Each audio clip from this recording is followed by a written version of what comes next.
सब, मार डालो दोनों को, और कोई नियम मत देखो, पकड़ लो इन दोनों को।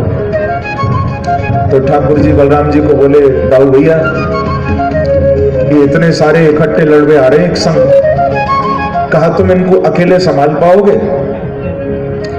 बलराम जी बोले, क्यों तू का वृंदावन भाग रहा है, मैं अकेला लड़ूंगा इनसे? बोले पहले बताओ संभाल पाओगे कि नहीं? बलराम जी बोले, क्यों ना संभाल पाऊंगा, मैं अकेला ही देख लूंगा सबको, पर तू कहां जा रहा है?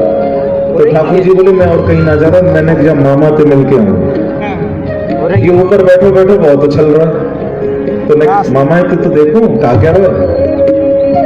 तो बलराम जी बोले, कन्हैया तू जा मामा से मिल, मैं इन सब में अकेले संभालूंगा। बलराम जी सबसे लड़ने लगे और कृष्ण मंच की ओर भागने लगे। कंस सब सैनिकों को बोला कि बीच में आ जाओ सब, कृष्ण ऊपर ना आ पाए, परंतु जब तक सैनिक आते तब तक तो मेरे बांके बिहारी हमारे दौड़े हैं और एक छलांग लगाई और बिल्कुल कंस के सामने आ गए। जो कंस ने देखा, हमारे सबसे पहले तलवार निकाली, तम खड्ग पाणी विचरंत माशु, तलवार निकालकर गालियां देने लगा भगवान को, अरे कृष्ण दुर्मति मैं तुझे छोड़ूंगा नहीं, न जाने क्या क्या बोलने लगा। ठाकुर जी बोले, मामा जी अरे अंतिम समय है, आज भी गाली दे रहे हो? अरे अंतिम समय तो प्यार थे, एक बार कन्हुआ ही बोल देते, कन्हैया कह देते, आज भी गाली दे रहे हो, मरने को समय, आज भी नहीं सुधरे। महाराज कंस के साथ प्रभु युद्ध करने लगे और युद्ध करते करते भगवान ने इसकी चोटी पकड़ ली। कंस चीखने लगा, कृष्ण छोड़ दो मेरे बाल, मेरी लगती है। ठाकुर जी बोले, मामा जी याद करो उस दिन तुमने मेरी मां देवकी के भी बाल पकड़े थे, मेरी मां भी ऐसे ही चीख रही थी, तुमको दया नहीं आई थी, उसके 6 निर्दोष बच्चों को तुमने मारा, तुमको दया नहीं आई थी। प्रभु चोटी पकड़कर हिलाने लगे, कंस चीखता रहा। देवता आकाश में खड़े होकर कहने लगे, प्रभु इसको जल्दी मारो, प्रभु इसको जल्दी मारो। ठाकुर जी बोले, ने मामा ते आनंद तो लेने दो, ऐसी क्या जल्दी है, क्यों इतना जल्दी मचाते हो? देवता बोले, प्रभु जल्दी मारो क्योंकि 6:45 बज गए, अभी शादी भी तो करनी है तुम्हें। प्रेम से कहो श्री राम। अरे मामा ते ही लड़ते रहोगे तो शादी कब करोगे? ठाकुर जी बोले, ये बात तो सही है भैया, रुक्मणी से विवाह भी करना है। तो प्रभु ने अंत में चोटी पकड़ के कंस को कहा, मामा जी अब आपका एक भी पुण्य बाकी नहीं बचा, अब तक तुम जो जीवित थे वो इसीलिए क्योंकि तुम्हारे थोड़े से पुण्य बचे हुए थे पिछले जन्म के, अब तुम्हारा एक भी पुण्य नहीं बचा, पाप का घड़ा भर चुका है। ऐसा कहकर चोटी पकड़कर विशाल मंच से कंस को लेकर नीचे पटक दिया। हमारे देवता जय जयकार करते, बोलो कृष्णचंद्र भगवान की, असुर निकंदन भगवान की, कंस निकंदन भगवान की। सबको आनंद आया। मथुरा वासियों ने तो खूब स्वागत प्रभु का किया। मथुरा वासियों ने जय जयकार की, स्वागत किया। महाराज दौड़ पड़े, प्रभु को गोद में उठा लिया। सब इतना आनंद, सब डरे सहमे बैठे हुए थे ना कंस के कारण, ऐसा लगा कि सब जेल से छूट गए। बहुत आनंद। जब कंस नीचे गिरा ना तो भगवान ऊपर नहीं रहे, कंस को पटकने के बाद कृष्ण भी ऊपर से कूदे हैं और तीनों लोगों का भार लेकर भगवान कूदे हैं। और प्रभु के कूदते ही जैसे ही भगवान कंस पर गिरे, कूदे, तुरंत प्राण छोड़ दिया। कंस की 2 पत्नी थी, अस्ति और प्राप्ति। जब कंस मर गया ना, ये दोनों रोती हुई आ गई, तो भगवान थोड़ा उनको सांत्वना देने लगे। ठाकुर जी बोले, मामियों क्यों रो रही हो? तो बोली, कन्हैया तेरे मामा जी चले गए, रोए नहीं तो क्या करें?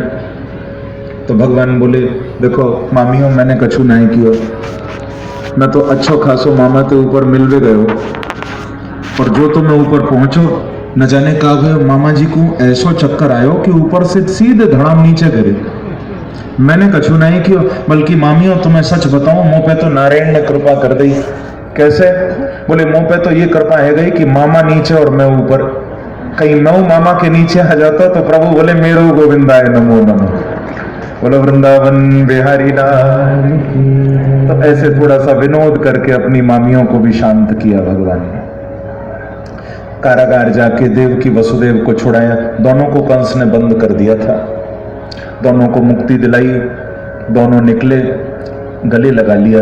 देवकी की आंखों से आज आंसुओं की धार बह रही है, छाती से दूध की धार बह रही है। आज लाला को देखकर मां का वो मातृ प्रेम उमड़ने लगा।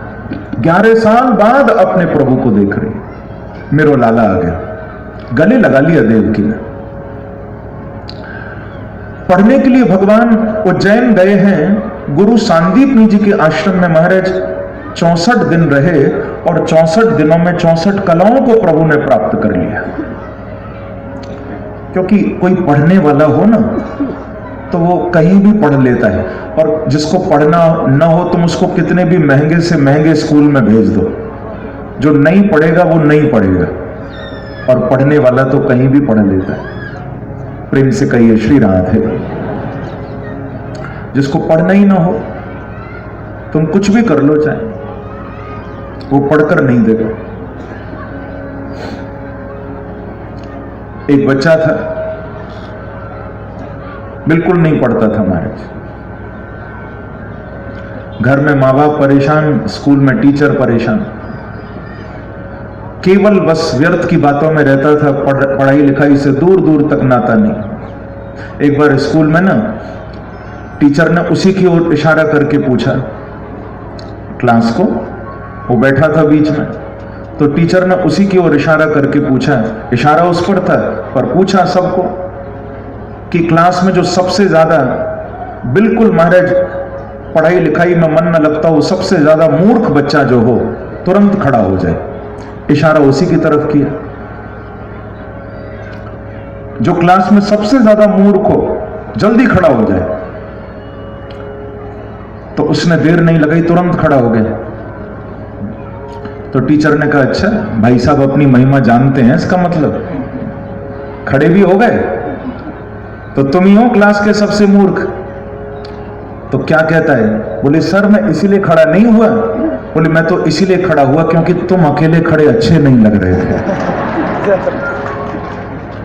बोलो वृंदावन बिहारी लाल। तो जिसको स्कूल में यही सब करना है वो यही करता है महाराज। पर भगवान ने 64 दिनों में केवल 64 कलाओं को प्राप्त कर लिया। वो तो महाराज क्या नहीं कर सकते। तुलसीदास जी ने कहा ना, जिनके सहज श्वास श्रुति चारी, जिनके सहज श्वास श्रुति चारी, जिनके सहज श्वास श्रुति चारी, जिनके सहज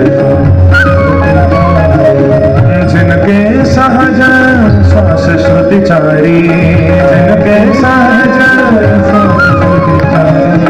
जिनके सहज श्वास श्रुति चारी, जिनके सहज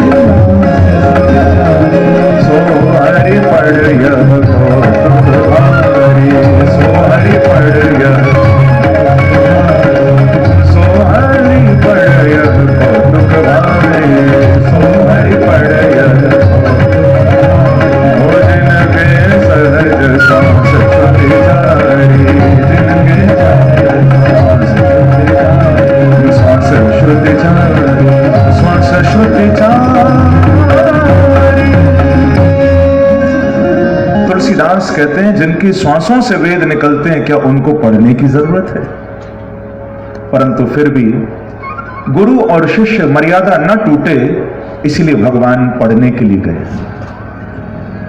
याद रखना बंधुओं, जो ज्ञान तुम पुस्तक से खुद पढ़ते हो तुम उस ज्ञान को पाकर ज्ञानी तो हो सकते हो, पर वो मनमुखी ज्ञान जीवन में सफल नहीं होता। मनमुखी ज्ञान से तुम ज्ञानी बन जाओगे पर सफलता नहीं मिलेगी। पर वही ज्ञान जब मनमुखी ना होकर गुरुमुखी हो जाता है तो जीवन में हम ज्ञानी भी हो जाते हैं और सफलता भी मिल जाती है।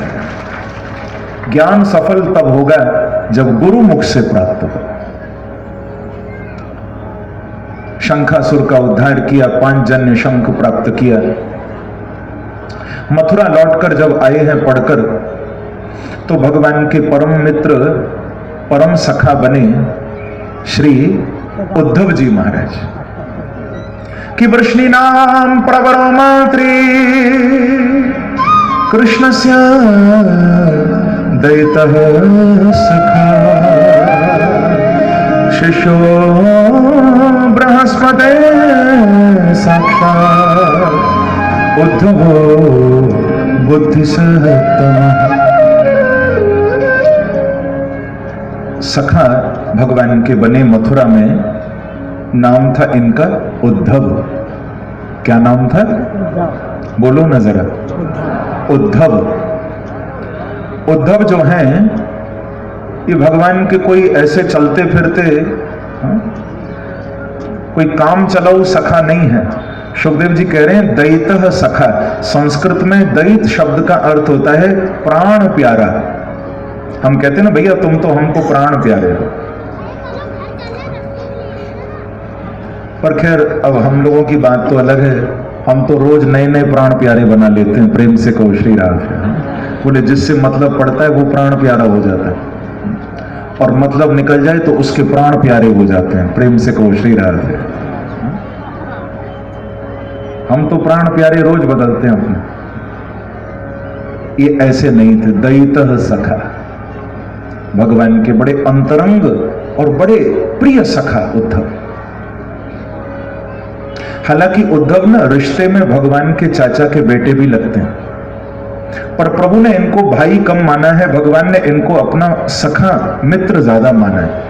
क्योंकि आप देखना भाई कितने भी सगे हों पर भाइयों में थोड़ा बहुत संकोच होता है कि भाई ये बड़ा भाई है, मैं इससे हर तरह की बात नहीं कर सकता, ये मेरा छोटा भाई है।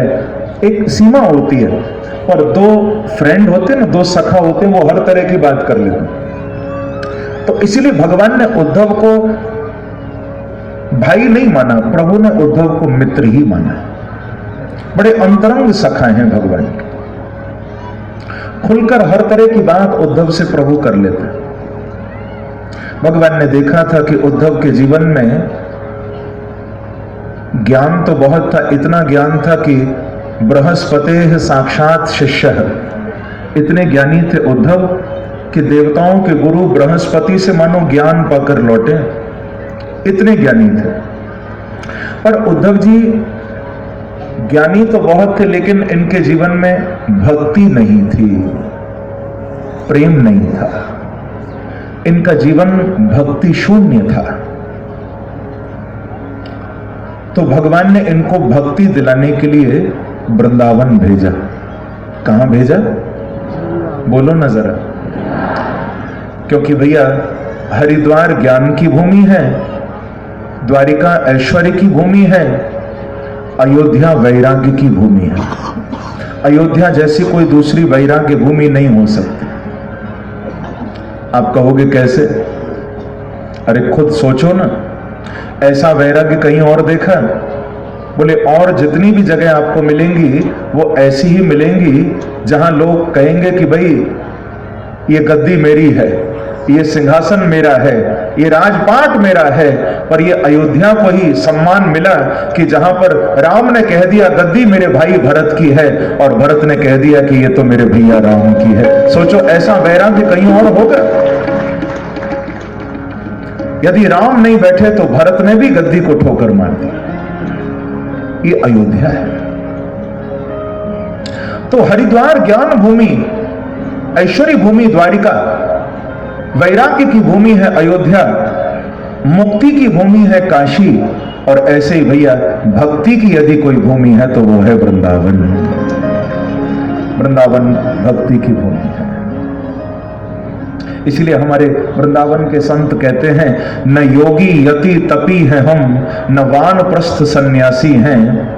न तो योगी यति न तपी है हम, न वानप्रस्थ सन्यासी हैं। बस प्रेमी नाम हमारा है, हम तो वृंदावन के वासी हैं। जो वृंदावन पहुंच गया वो कृष्ण प्रेमी हो गया। तो भगवान ने उद्धव जी को वृंदावन भेजा था। गोपियों के माध्यम से उद्धव को प्रभु ने भक्ति का उपदेश दिलाया। ये प्रसंग ऐसा है बंधुओं, उद्धव चरित्र यदि डूब कर गाऊं तो कम से कम 2 घंटे चाहिए। और बड़ा विरह का प्रसंग है। और यदि मैं डूब कर उद्धव चरित्र गाने बैठ गया तो कहीं ऐसा ना हो मैं रोता ही रह जाऊं, तुम सब खिसक जाओ। प्रेम से कहो श्री राधे। क्योंकि भगवान की शादी भी करानी है ना रुक्मणी जी से, तो उद्धव चरित्र को मैं प्रणाम करता हूं। कुछ भाव जरूर सुनाऊंगा उद्धव चरित्र के आपको। हमारे वृंदावन के एक संत हुए श्री बिंदु जी महाराज, वो बताते हैं अपने पद में कि आखिर उद्धव चरित्र में हुआ क्या। उद्धव था ज्ञानी, और इतना ज्ञानी था उद्धव कि इसको भक्ति समझ में नहीं आती। जैसे आप लोग कथा में बैठते हो, ताली बजाते हो, कभी कभी नाचते हो, झूमते हो, कोई ज्ञानी होता है ना, उसको ये बातें समझ में नहीं आती। अब जैसे मीराबाई नाचती थी तो कई लोगों को ईर्ष्या होती थी, क्यों एक तारा लेके नाचती है, क्यों करताल लेके नाचती है। पर मीरा ने किसी की नहीं सुनी। मीरा ने तो कह दिया कि भाई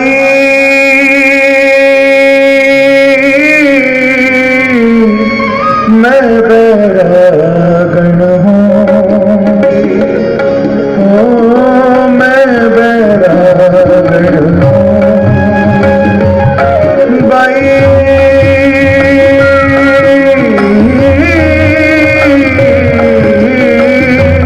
मैं बैरागण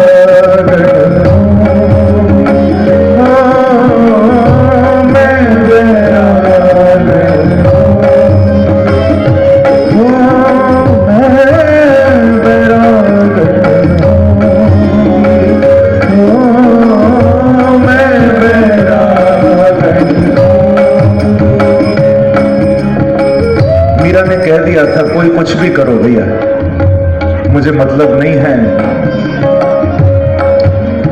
मत पूछो तुम्हारे दीवाने दिन कैसे गुजारा करते हैं, मत पूछो तुम्हारे दीवाने दिन कैसे गुजारा करते हैं, जब सारी दुनिया सोती है वो तुम्हें पुकारा करते हैं। ओ मैं बैरागण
मीरा ने किसी की नहीं सुनी भैया। लोग कहते रह गए, मीरा तू नाचना छोड़ दे, मीरा तू करताल बजाना छोड़ दे, अरे इन बैरागियों के बीच में बैठना छोड़ दे। तो मीरा ने कहा तुम कहो तो मैं खाना छोड़ दूं, पीना छोड़ दूं, तुम कहो तो जीना छोड़ दूं, पर मैं अपने बांके बिहारी को नहीं छोड़ सकती। मैं बैरागन हूं और भेष भी कौन सा धरूंगी, दुनिया को दिखाने के लिए बैरागन नहीं। जा भेषा मारो गिरधर रीझे, मैं तो सोई भेष धरूंगी। बस ये है भक्ति। बंधुओं, एक बार ना कोई बहुत बड़ा ज्ञानी था, उसने किसी भक्त को कहा कि अच्छा तुम बड़े भक्त बनते हो अपने आप को, पर तुम्हें मालूम है भगवान भक्त से उतना प्यार नहीं करते जितना ज्ञानी से प्यार करते हैं। तो भक्त ने कहा कि भैया तुम क्यों बहस करते हो, भगवान तो सबको ही प्यार करते हैं। ज्ञानी बोला नहीं नहीं, भगवान ज्ञानी को ज्यादा प्यार करते हैं, और तुम चाहो तो उसी से पूछ ले। बोले पूछ लो। तो ज्ञानी ने ऊपर आवाज लगाकर कहा, हे परमात्मा, हे ईश्वर, आज तू खुल के बता दे किसको प्यार करता है। तो ऊपर से आवाज आई, ज्ञानी जी हम इतना ही कहेंगे कि आप हमारी आत्मा हैं। अब इतना सुनते ही तो ज्ञानी नाचने लग गया। भक्त को बोला, सुन लिया तूने, अब आत्मा से बड़ा क्या होगा, भगवान ने कह दिया मैं भगवान की आत्मा हूं।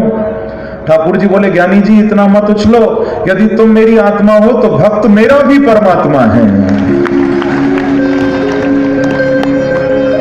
भक्त मुझे प्राणों से ज्यादा प्यारा है।